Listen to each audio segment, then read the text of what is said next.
दारू पाजली नाही म्हणून नशेत मित्रांमध्ये झालेल्या क्षुल्लक वादातून एका 43 वर्षीय मित्राला संपवल्याची गंभीर घटना सोमवारी 3 नोव्हेंबरच्या रात्री तुर्भे नाका परिसरात घडली होती।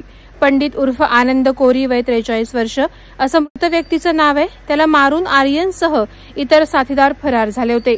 घटनेच्या दिवशी 10:15च्या सुमारास पंडित आपल्या 3 मित्रांसह तुर्भे नाका येथील ठाणे बेलापूर मार्गावरील ओव्हरब्रिज खाली बसून दारू पित होता।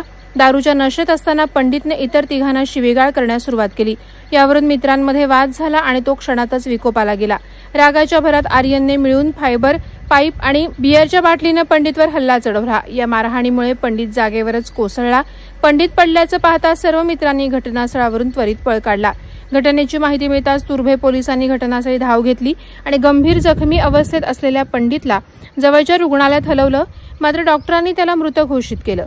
पोलिसांनी प्रत्यक्षदर्शी आणि गुप्त माहितीदारांच्या मदतीने आर्यन उर्फ अरुण कुमार भानू राजभर वय वर्ष 20 याला अटक केली आहे। पोलिसांकडे आरोपीने गुन्ह्याची कबुली दिली आहे। याबाबत अधिक तपास तुर्भे MIDC पोलीस ठाण्याचे वरिष्ठ पोलीस निरीक्षक आभा पाटील यांच्या मार्गदर्शनाखाली सुरू आहे। वादळवारा लाईव्हसाठी अमोल कांबळे, नवी मुंबई। नवी मुंबई व रायगड जिल्ह्यातील ताज्या बातम्या आणि घडामोडींसाठी सबस्क्राईब करा वादळवारा लाईव्ह चॅनल आणि दाबा बेल आयकॉन।